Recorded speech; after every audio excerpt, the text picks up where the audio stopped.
Maybe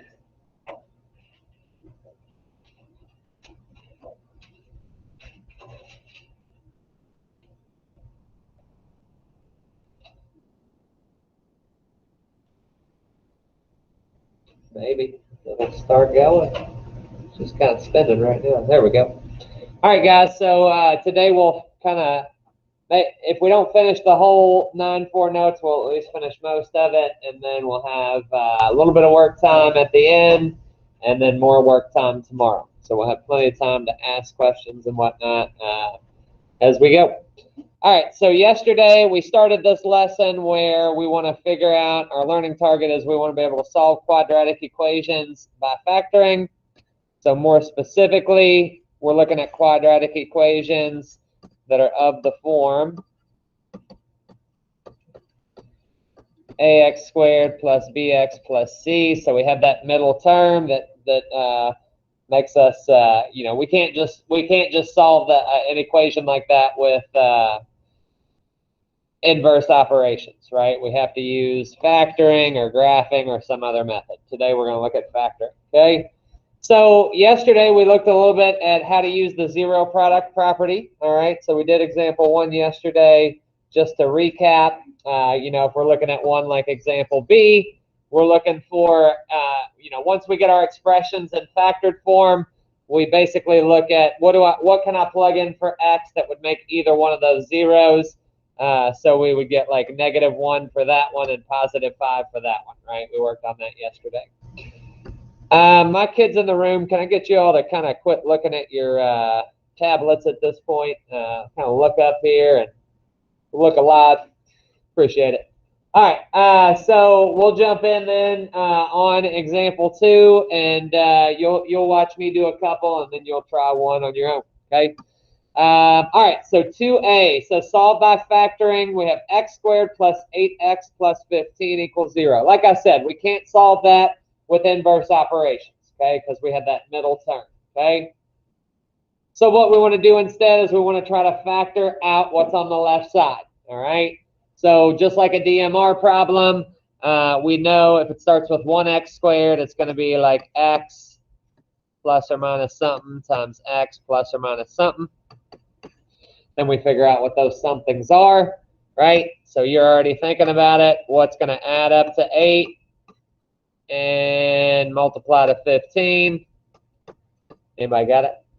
Robert, go ahead. 5 plus 3 and 5 times 3. All right, 3 and 5. So my factors are x plus 3 times x plus 5. And that's the only extra step to these, all right? At this point, it's like an example 1 problem. So now we just use our 2 linear factors to get our 2 solutions, okay?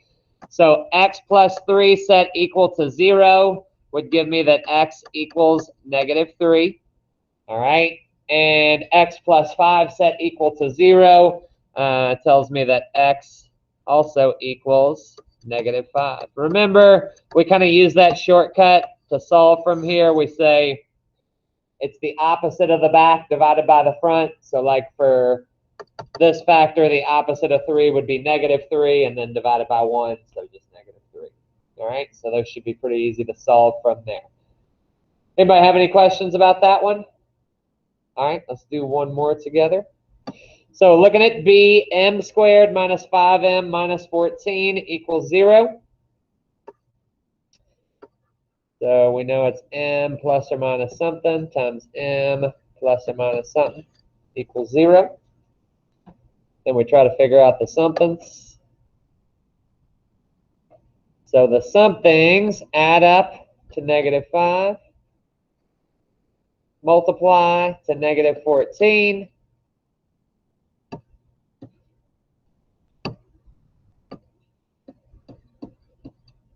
All right, anybody else have it? Andrea? -7, +2. Very good. Very good. So m minus 7, m plus 2. And then we need to remember to solve at the end. M minus 7 set equal to 0 tells me that m equals 7. And then m plus 2 set equal to 0 tells me that m equals negative 2. So a couple things there, all right? One thing that you have to remember is, like, so you're in that mode of factoring, and then you think about, like what Andrea told us, it's negative 7 and 2, negative 7 and 2. So what you're going to tend to want to do, and a very common mistake is I'll see people, they'll just look at that equation, they know that's what it factors to, so they'll say m equals negative 7 and m equals 2, right? Well, that's close, but you got the opposite of both, right? So you think about those thoughts to factor it, and then you take the opposite when we solve it, okay? So it's a two-step process. You got to keep that straight. Factoring is just the first step, okay? So just be careful of that. Now, if you have a TI-30 handy, type this in. If not, don't worry about it for right now. But you can check your answers to this just like any other equation ever, right? So if we wanted to check, we could just plug either solution in, right? So 7 squared minus 5 times 7 minus 14, and then hit equals. It should be equal to 0, and it is. So you know it works, okay? Just like any other equation ever. You probably typed it in wrong. 7 squared minus 5 times 7 minus 14. I really said. Let's see if I can. How's it going, man? Good. Pretty good. You did negative 14. You got to use the minus 14, not negative 14. Does that make sense? Yeah.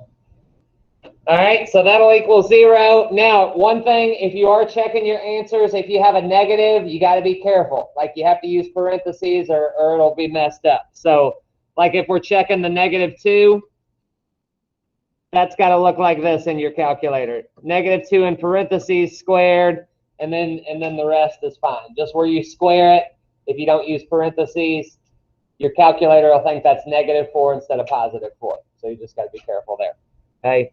So minus 5 times negative 2 minus 14, that equals 0 as well. Okay, so that's the good thing about equations is you can always plug it back in, see if it works. Okay, if you so choose to. Any questions before we move on? All right, so I'll leave this work up on the board so you can see it, so you don't have to flip back and forth. But I want you to take the next 2 minutes to try to work C all the way through, or at least as far as you can get. Feel free to work with a neighbor if you need help. We'll go over it in about 2 minutes.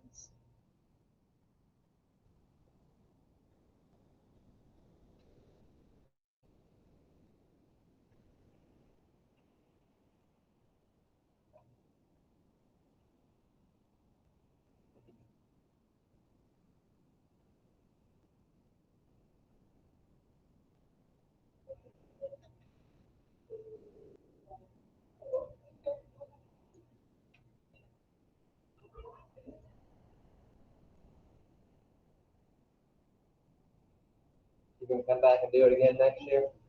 Yeah. This? Yeah, I'll just roll it. Okay. What are you gonna do next year? Hopefully be in touch. Emergency license. What are you trying to change? I don't want to, in the onset. Yeah. I'm gonna get it. Thanks. Yeah. See how that works with coaching. I figured that's what you were doing, but I didn't really know. I don't want to teach this. Yeah. Okay, take a look. Yeah, that's a lot of great.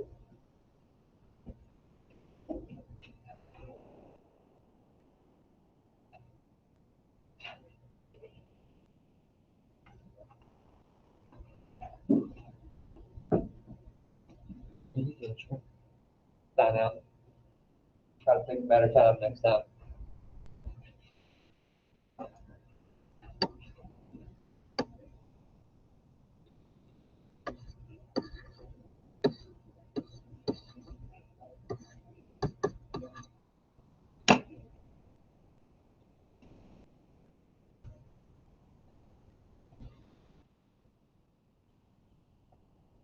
All right, so I don't want the first person I call on to give me the final answer. I just want factored form first, and then the next person will give me the solutions based on that.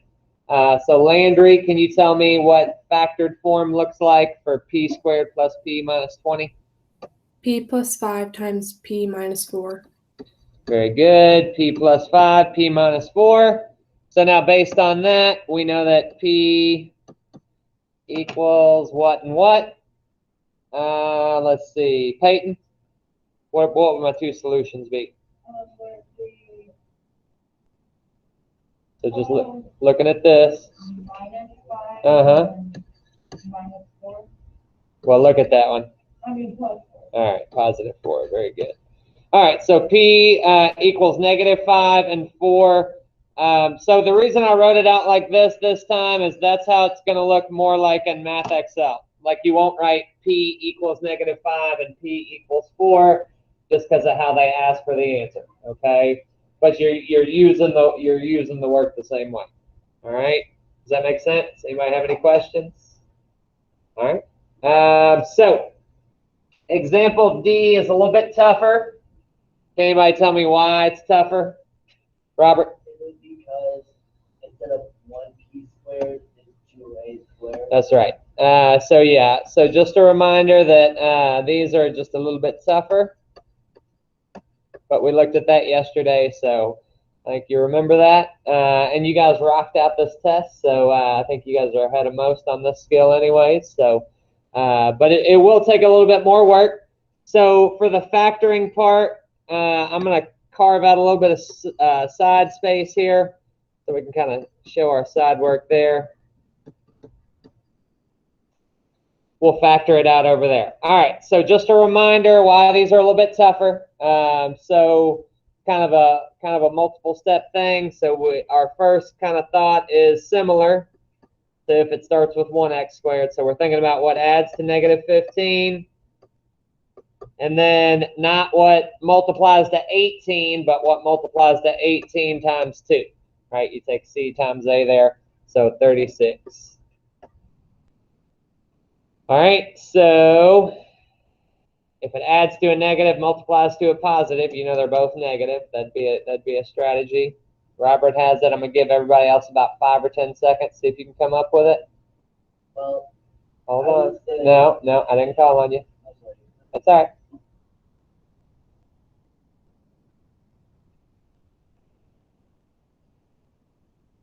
All right, Robert, what is it? I think it would be then negative. No, not gonna be negative 10. That's all right. Anybody else have it? It's all right, man. It's all right. Don't worry about it. It's not all erased. Nobody has it? Yes? That's right. Negative 12, negative 3. All right, so once we have that, and then remember we kind of have to factor by grouping after that, right? So it looks like kind of looks like this is our next step. So we go 2a squared, and then we're splitting that middle term up as negative 12a minus 3a, and then plus 18. So at any point, like, you know, if you feel like you can work ahead of me, I'd encourage you to keep going on past me. If you'd rather just copy at this point, that's fine too. So from there, we factor by grouping. So out of the first pair, I can pull a 2a. After that, I'm left with 1a minus 6. And then out of the second pair, I can pull a, would that be 3 or negative 3? Anybody know? Negative, right? You go with the lead sign there. So negative 3. And then we're left with 1a minus 6. All right, so all together then, from there, we know this factors out to 2a minus 3 times a minus 6. So I think there may be 1, maybe 2 of those on your homework. So those will be, you know, those will be your toughest problems right there.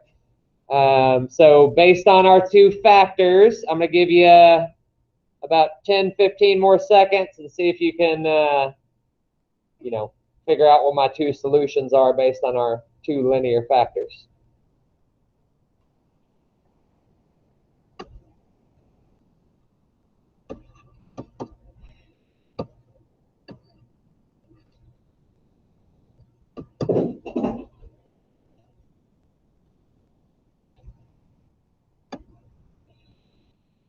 All right, so if I set 2a minus 3 equal to 0, can anybody tell me what solution I get there? Remember, you want to think it's like the opposite of the back divided by the front, right? So what's the opposite of negative 3? 3, and then just divided by 2. So 3 over 2, that's one solution.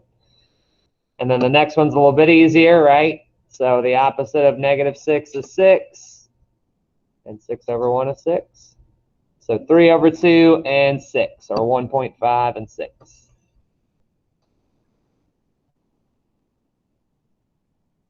Okay, and again, that just means that I could plug in 3 over 2 here and here, and that should make that true. I can plug in 6 in the same two spots, should be true, okay? Any questions before we move on? All right, so we'll do a couple more, and that may be it for the day. We'll just see where we're at time-wise. All right, so example 3 kind of looks real similar to what we've done so far. The difference is we've got to write them in standard form first. So another way to say that would be your equation needs to be set equal to 0. So if you looked at all of our other examples before this, it all says 0 on one side, equals 0, okay? These don't. These say equal 18, equal negative 49, okay? So that's not too terribly bad. You just have one additional pretty easy step, all right? So what we want to do is move all our non-zero terms to the same side, right? So if I'm looking at 3a, I want to move that 18 over there. And remember, when we do that, we're technically subtracting 18 from both sides. Or, you know, another way I've said that in the past is if it's positive 18 on the right side, it's negative 18 on the left side. So we just rewrite this as 4x squared minus 21x minus 18. And now we have 0 on the other side.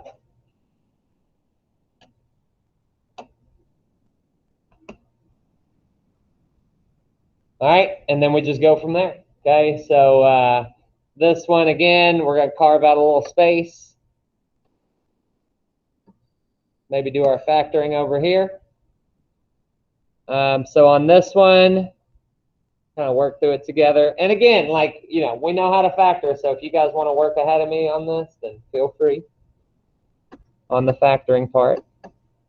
All right, so we need to add to negative 21, and we need to multiply to negative 18 times 4, so that'd be negative 72. I'd say definitely going to need a calculator on this, right? So think about your factors of 72. Like 72 divided by 1, 72 divided by 2. Mess around with it for a minute and see if you can come up with the combination in like 20 seconds. I'd say a lot of people won't, but some people will. Take that as a challenge.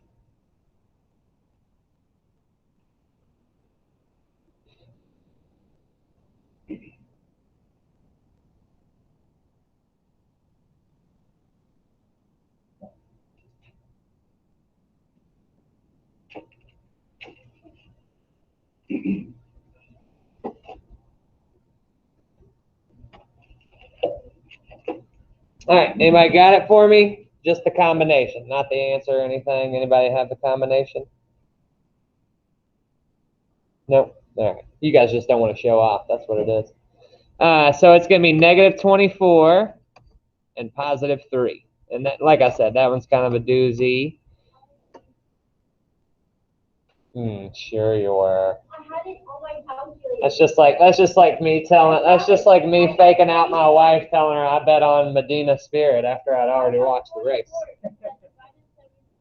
I'm just messing with you. I know you had it. All right. So factoring it from there, we got 4x squared minus 24x plus 3x minus 18. And we take it from there.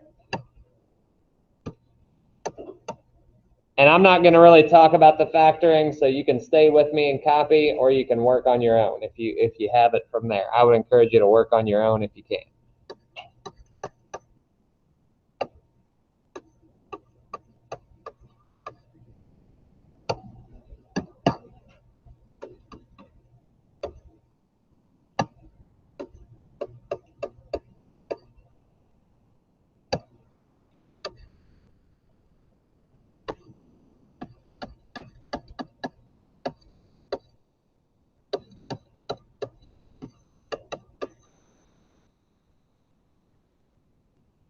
All right, so all my factoring work is done. So I'll give you a second to get caught up, and then we'll talk solutions. Because really factoring is definitely the hard part, right? Finding the solutions. Once we have our two linear factors, that should be easy again, like once you get the hang of it, okay? All right, so based on my linear factors, can anybody tell me what I get if I set 4x plus 3 equal to 0? Opposite of the front divided by the back. Grant? Negative 3 over 4. Very good. And next one's a little bit easier. Robert, what do we get for the next one? X equals 6.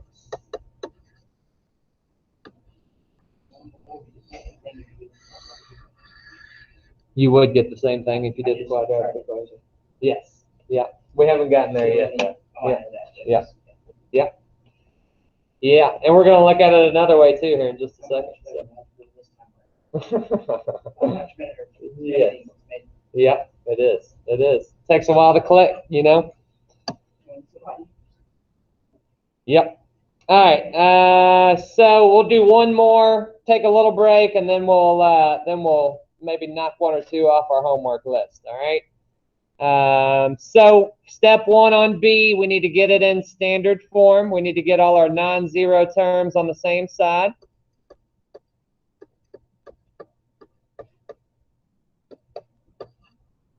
So can anybody fill in the blank for me?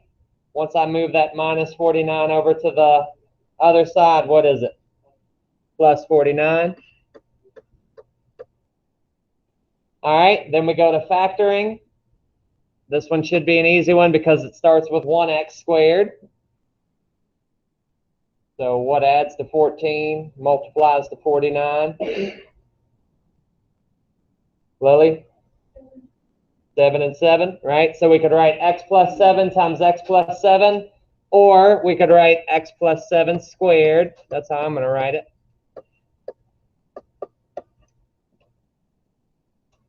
Now, even though we technically have two linear factors there, x plus 7 and x plus 7, they're both the exact same, so they have the exact same solution, right? So this is a case where we only have one solution, which we've seen before in the other lesson, and that can happen, but that's what happens here. So we just get that x is 7. Is x 7? What is x? Negative 7, right? So don't forget to do that opposite thing. All right, so let's kind of step away from it for just a minute. I'll kind of wrap the video there for today. We'll do the word problem tomorrow when we're working, but we'll end today's video right there. So you guys take a break. We'll do it tomorrow. Or you can do it right now if you're bored.